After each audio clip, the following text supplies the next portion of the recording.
Hello, everybody, and welcome to another episode of Sports Card Madness, brought to you by DraftKings and their new app, Pick Six. This is LZ. I'm here with Nick, and today on the episode, we're going to be talking about hobby trends and our future. So, Nick, what's going on, man? Deep thoughts, man. Deep thoughts in this one. So we're going to open with what I think is going to happen with Fanatics and how this is going to play out over the next few years of the IPO.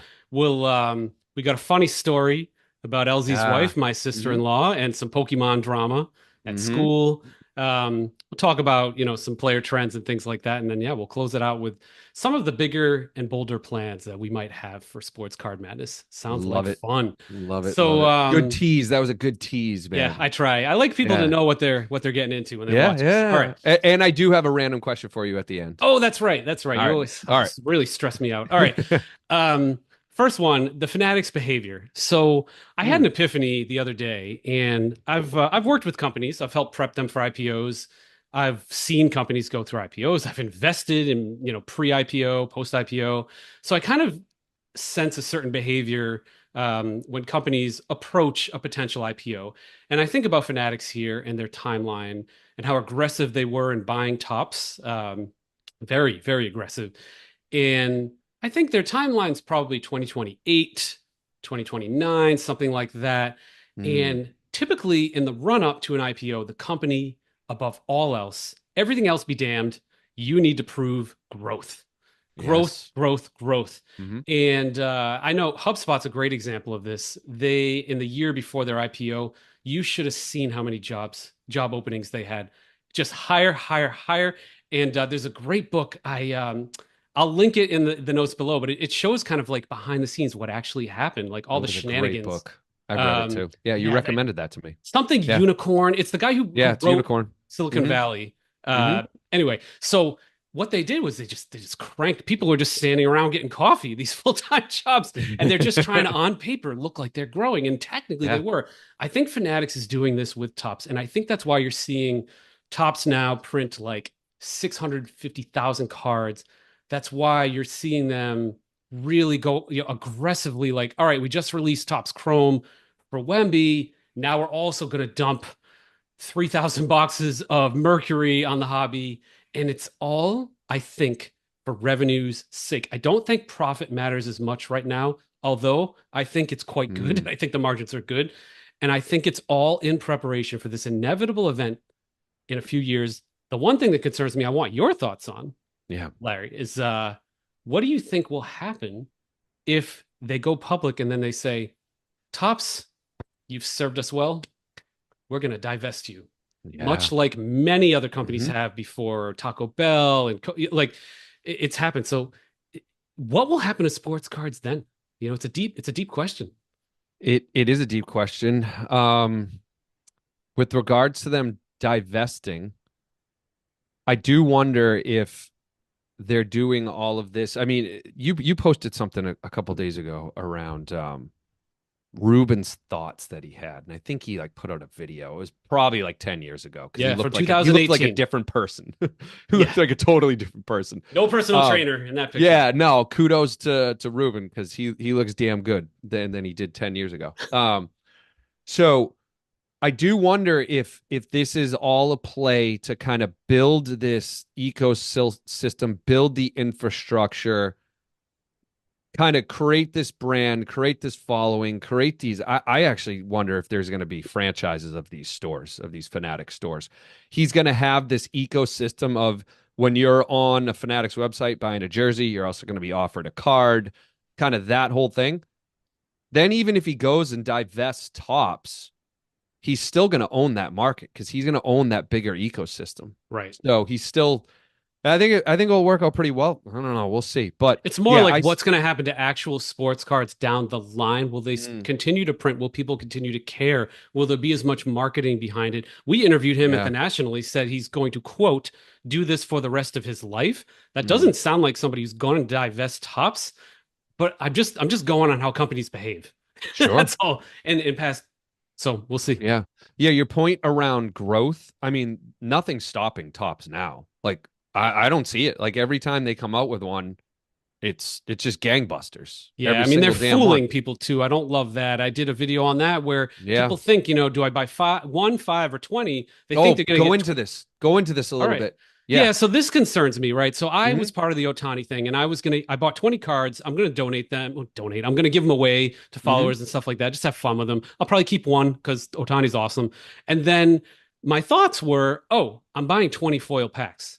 When I like signed up for this, I didn't Hmm. realize that foil packs are based on purchase volume and totally inserted randomly into this right here. If you're on audio, I'm holding up a black Tops Now box. Okay. Yep. Inside that box is a plastic case with 20 cards. And I was like, WTF, where's my foil pack? There isn't one because I wasn't randomly picked. And so you're much better off buying one card if you can get the website to work and not crash than buying 20 Mm. cards. It's a complete waste. This card's already lost 40% of its value according to eBay sales. So really, It's only 40%. I would like I'm surprised it's not more than that. I mean, it is a cool looking base card and it's a cool moment. Yeah, And but there were so 600,000 of them printed, Nick. I know, I hear you, man. I'm just telling you what the numbers say. Oh man. All So right. it's fascinating, Yeah. but I don't think it's very ethical. Like the terms and conditions are Mm. quite long, and it's difficult for people to understand. The great curator is a seasoned sports card expert.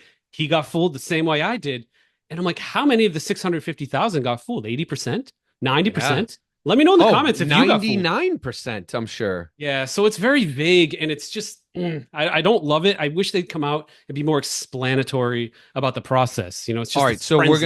we're gonna do a test. The next one that comes out, each of us let's buy like one, and then an hour later Yeah. buy another one, and You let's won't see be what able to. happens. The No, it's website's gonna true. crash. All right, That's the other problem. What? You don't I even you know. can't even see the I terms know. and conditions because the website's Mm. crashing. If the audience needs help with that, I can help there. Yeah. Yeah. Incognito Yeah. mode. Yeah. Yeah. So, Interesting. all right. Yeah, with one type of card that Ruben unfortunately will not be able to divest is Pokemon, and it's kind of Right. the next thing I wanted to get into. I don't see that brand going anywhere. I think there's amusement parks being built around Pokemon. Um, so I got a cool story. So my wife is a kindergarten teacher. She has been for a while, and over dinner a couple nights ago, she was venting to me. She's like, I can't believe what's happening around Pokemon cards at school. And I'm like, what's the big deal? Like, all right, let's get into it. And she's like, she's got a lot of kids. This is a big class. There's like 17 of them. And every single boy, so we're talking what, 4 and 5 year olds, is obsessed with Pokemon. So the future of Pokemon is bright, everybody. It is Yeah. very bright. The 4 and 5 year olds are addicted to this. And she thought it was cute at first, and she allows them to bring in their binders, and it has totally backfired. These kids are bringing in their binders all day long. They're doing it at recess, which is fine, and that's what her idea was. All right, well, I'll allow them to do it at recess. But now she's finding that they're sneaking them. They're sneaking them in class. So like when they're supposed to be like cutting out shapes because it's kindergarten, or messing with the glue and the popsicle sticks. Oh No, no, man. no. Little Jimmy and little Michael are in the back of the class making trades.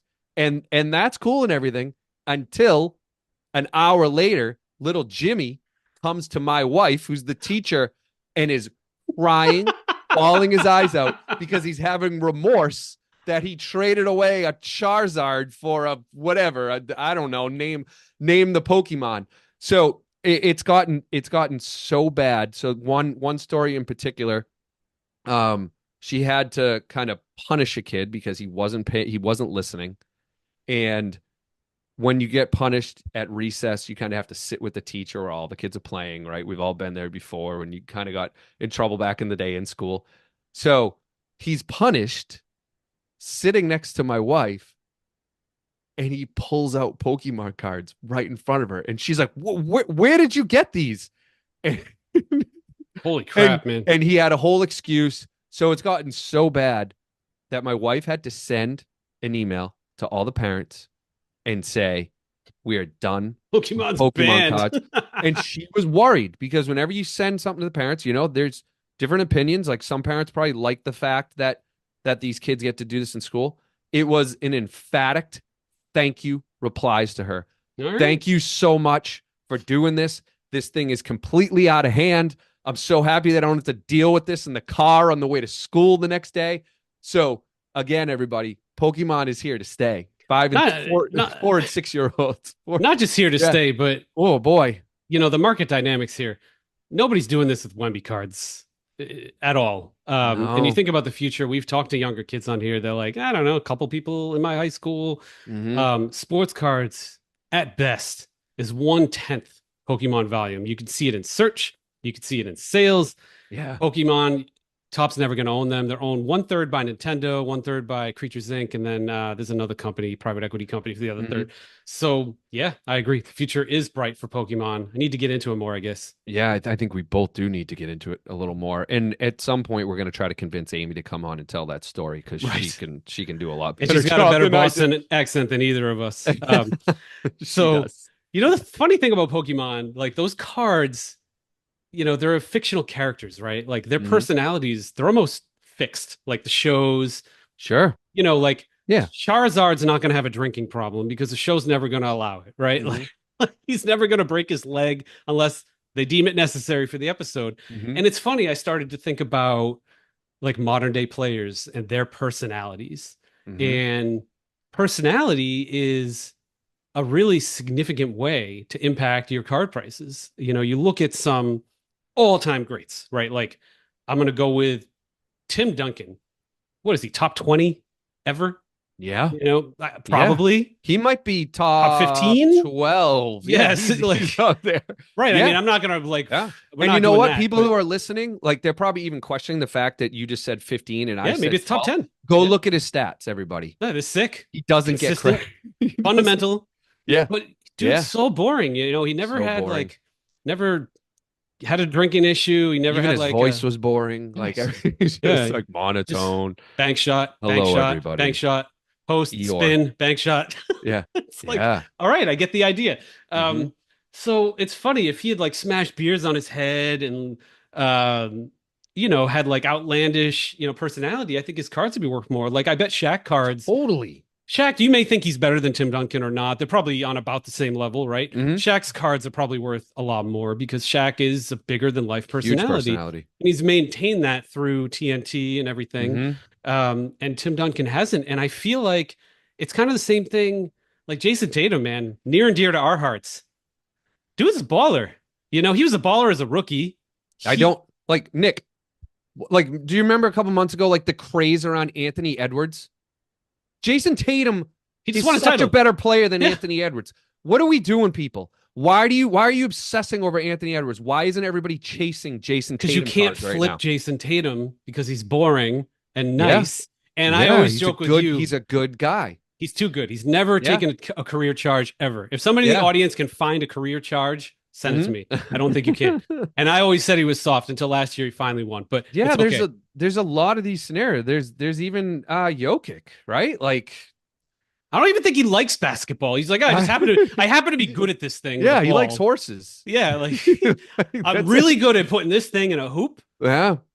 And I'm going to be a top 100 when they do the NBA top 100. Jokic's going to be in it. Tatum's going to be in it. How many people? I mean, I know people do love Mike Trout cards. Yeah, but is he the hottest? Dude. Is he the hot? Is he the hottest? I don't think he is. He isn't. It's not the hottest. It's always the top rookies. It's always the guys with big personalities. Right. It always is. Always is. Even goes a step further. It might not even be personalities. It could even just be a story, Nick. Like. Sure. Jeremy Lin, like Lin's Sanity. That was awesome. A couple years ago, right?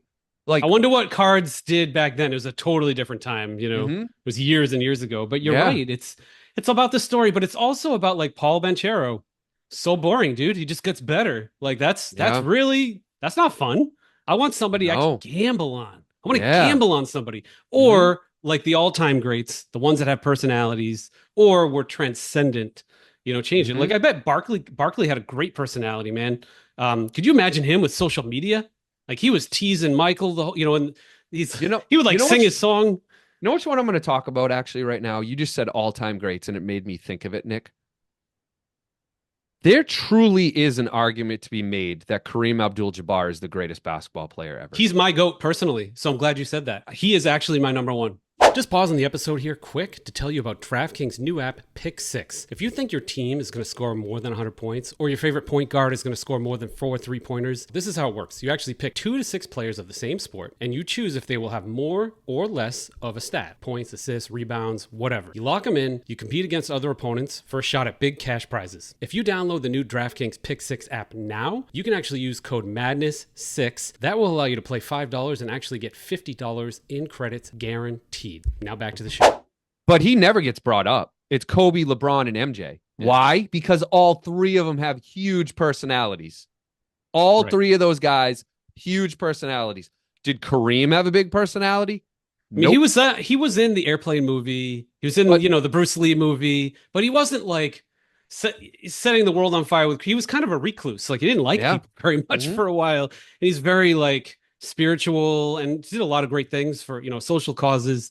That's not fun and exciting. That dude, he won a championship in college, like easily. He shows up, he gives the Bucks their only championship until Giannis shows up. And just every year he's like, they joke in the show. It's like, I'm going to get 30, 20, 7 tonight.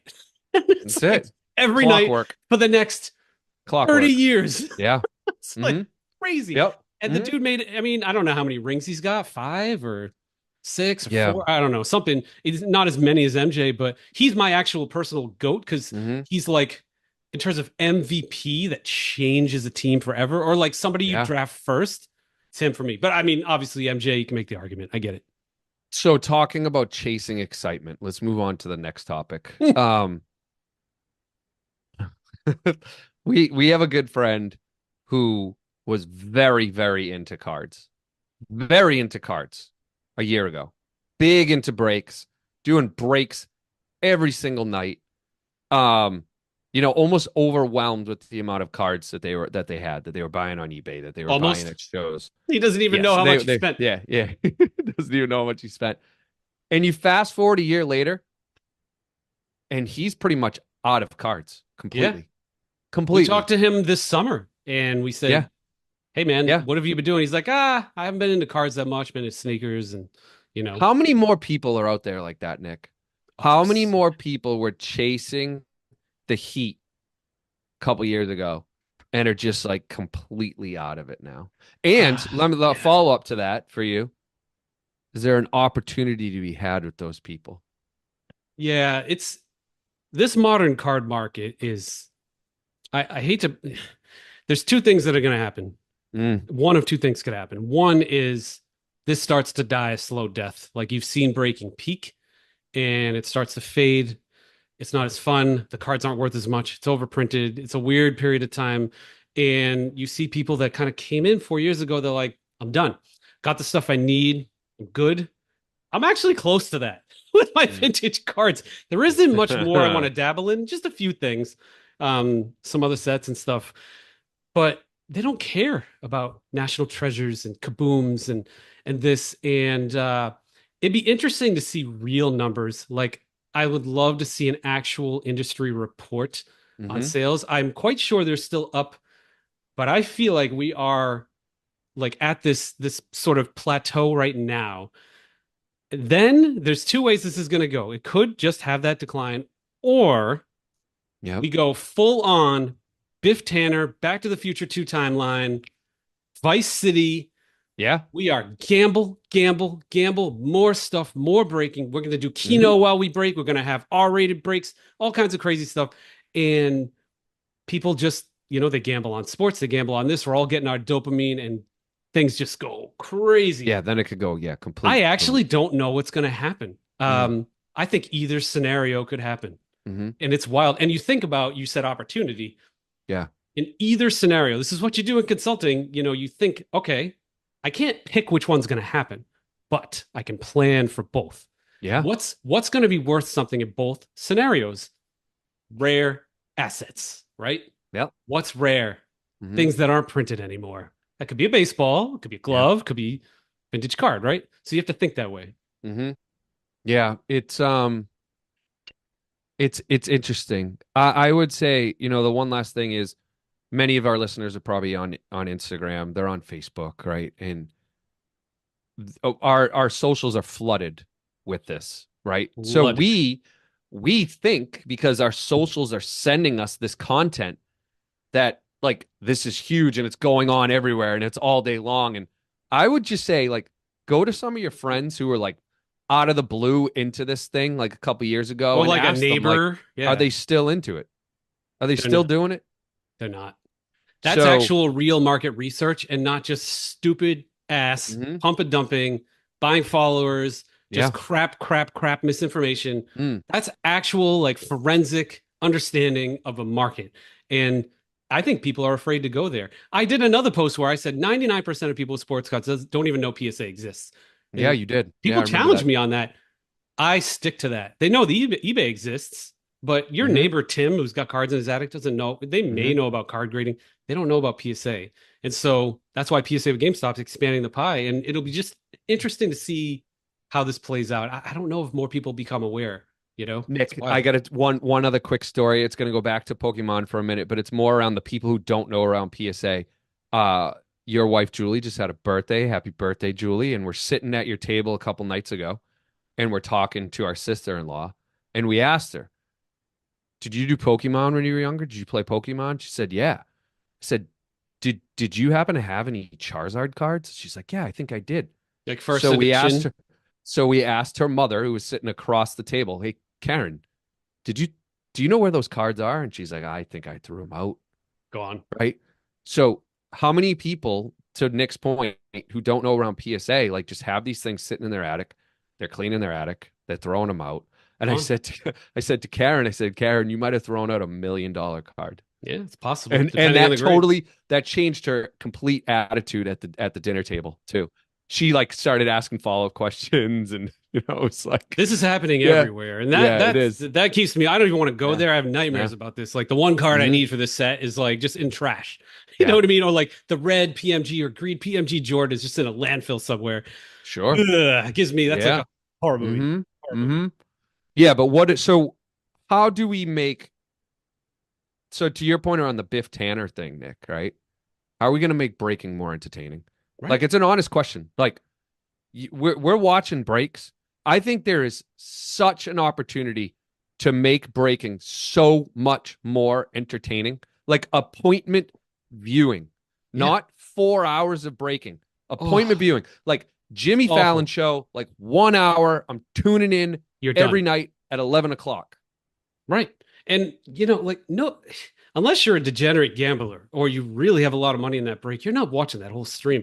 And when I turn it on, I'm kind of like, geez, how long are you going to sell these serial number spots before we actually see what's inside? And it's like 99% of the break is just yapping about please pay more. I'm getting robbed. I'm getting fleeced. And then 1% is the actual what you want to see, the opening. Yeah. And so, yeah, I think there's an opportunity to like bring forward the logistics, do Hmm. it offline, and just rip the thing with everybody Just online. rip it.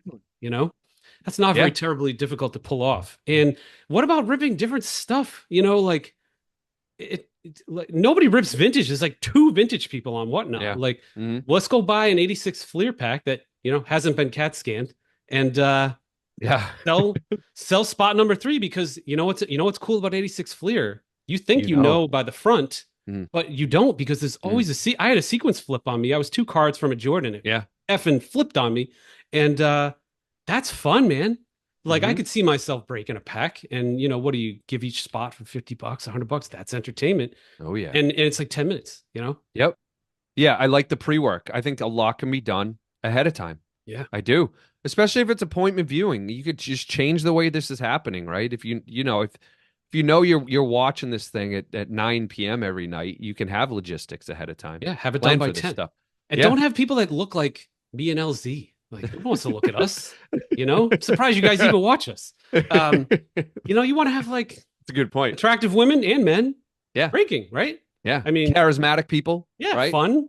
Like Good there's a music, reason good lighting. Jim Cramer to stocks, it's entertaining. He's got weird Yeah. sounds and like our guest Manu, she's a breaker, different houses and stuff. She had all kinds of fun stuff. She picked a great music list. She'd Hmm. have like a psychedelic fish tank in the background, and she always came with some heat, some energy, Yeah. Yeah. and that's different because it's like you got Rip Hamilton just sitting there like, oh guys, I got to make 6,000 in this box, and you hear it for like an hour before they run the Yeah, one like dollar spot. how are people staying tuned into that, right? I think we should get to a point where breakers are rewarded for being entertaining. Yeah, And I don't mean that just by selling their breaks. I mean, like, can we sell ads during it? And yeah, you're tuning in for that big breaker, right? If breakers were rewarded in different ways, yeah. I Of think you'd course. see other ones come out that are more entertaining, more charismatic, hold the audience more, better production value, all those things. Yeah, it feels like they're the only show in town right now, so you Mm, kind of have to watch us for five yeah. hours. But Hmm. I don't know. It's interesting, man. I wonder. It's kind of a question for the audience. It's Should we like, get into this, Nick? should we get into this?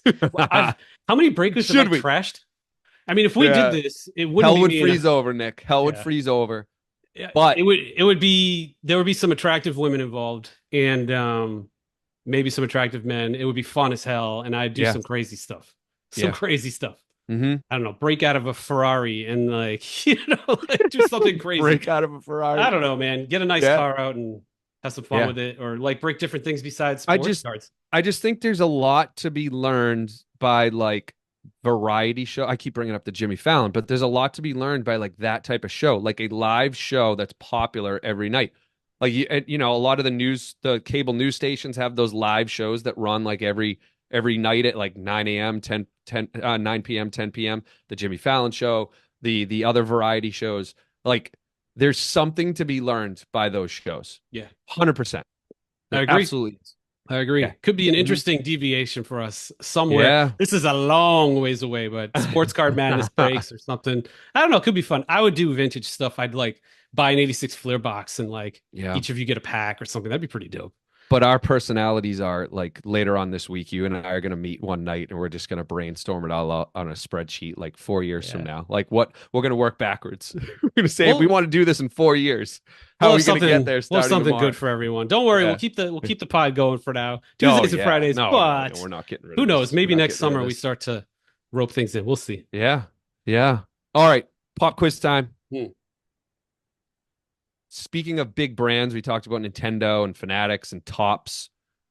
What is your number one Nike ad campaign? This I probably threw you for a loop. Maybe Yeah, not. no, I it's don't know. easy. It's just do it, right? Like, but you're Just talking about all the this. just do it's. I mean, Okay. that's the tagline. But Yeah. now, if you want to go to like an individualized campaign within that, Yeah. Mm. I'm gonna say the most effective one, and it's a Mm. unique strategy for marketing, were actually the Tiger Woods ads with the Mm. posters in the airports, and it was just very simple. He was just such a badass. It's Yeah. just like him On on the the side putting of a green. building. Nike just did Yeah. it. And then, he's got like it's amazing. I mean, the Jordan stuff Hmm. obviously is great from the 80s, Hmm. but um it's 3 words. It's kind of like got milk. It's one of the most successful 100%. advertising campaigns Yeah. Just ever. do it. Just do it. Just do it. It's great. Uh-huh. I actually use it at work with my team That's so sometimes. corny, dude. That's so My corny. yeah, I don't care. I don't care. It's kind of it's like extreme ownership for anybody who's read that book. Jocko, have you read Extreme Ownership, Nick? I have not. Oh, I have that's a not. good one. Navy All right. SEAL. Navy SEAL Extreme Ownership. It's awesome. It's Okay. awesome. And it's similar thing. You just gotta Navy SEALs practice something called extreme ownership. Like if you want something done and it's not getting done, there's no excuses. Like you hold all the excuses. Like it's True. up to you. You just go and make it happen. You own that thing. It's extreme ownership. And just Okay. do it is like similar. It's similar in that vein, right? You just go and do it. Yeah, Just no do it. whining. You're Yeah. the one responsible. Those people who are like Yeah. they blame the government and they Hmm. blame this person. I hate to break it to you. It's on you. It's always on Yeah, you. it's always on you. Always on you. All right. So my campaign that stands out to me is Bo Knows. Oh yeah. Bo Jackson. The Bo Jackson campaigns I got that poster in like my mind. the 80s and 90s. Like that one commercial where like he's the football player and then he runs into his version as the baseball player and then he runs into his version of the golfer and like the cyclist and the hockey player and they're like all on the screen at the same time and then like he's in a race car and he's a race car driver and that guy pulls in. And it's just like that set of commercials like really stands out to me. The Bo Jackson Bo Knows campaign. I like it. Bo Yeah. Jackson. We got Tecmo Bowl now upstairs in the attic, so I've been Bo Jackson a lot, just romping my son. Nice. It's awesome. Nice. Him and was it Marcus Allen? I think so. Yeah. Yeah. Yeah. Yeah. Nasty. Yeah, Nasty. nasty. Yeah, that was almost like a cheat code using them. Almost. It was Yeah, a cheat code. pretty much. Yeah. Oh Yeah. man. All right, everybody. All right. We Thanks good? everyone.